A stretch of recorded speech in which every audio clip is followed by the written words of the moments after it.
नुशर फ़िरोज़ आपका ज़िले नुशर फ़िरोज़ जो काफ़िलो मज़हर राजपर आज़म आलमाणी ऐं शाह मोहम्मद शह जी अॻुवाणी में हैदराबाद कन्वेंशन में शिरकत लाइ रवानो। मीडिया सां ॻाल्हाईंदे आपका ज़िले नुशर फ़िरोज़ जे चेयरमैन शाह मोहम्मद शह चयो त असांजे कन्वेंशन जो मक़सदु आहे मुलाज़िमनि जा मसइला हल करण लाइ। तारीख़ी कन्वेंशन मरकज़ी सदर मक़बूल अहमद महर जी सदारत में थींदो, जंहिं समूरी सिंध जा हज़ारे क्लर्क शिरकत कंदा।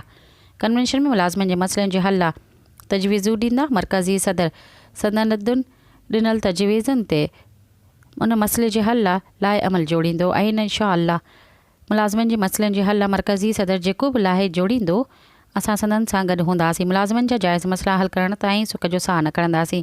मज़हर राजपर आज़म आलवाणी चयो त अॼु जो कन्वेंशन तारीख़ी हूंदो ऐं असां मरकज़ी सदर सां गॾु हूंदासीं।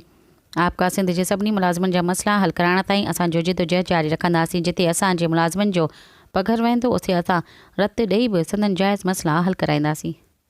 सब्सक्राइब कयो अवामी न्यूज़ HD खे ऐं ताज़ा तरीन ख़बरुनि लाइ ॾिसंदा रहो अवामी न्यूज़ HD।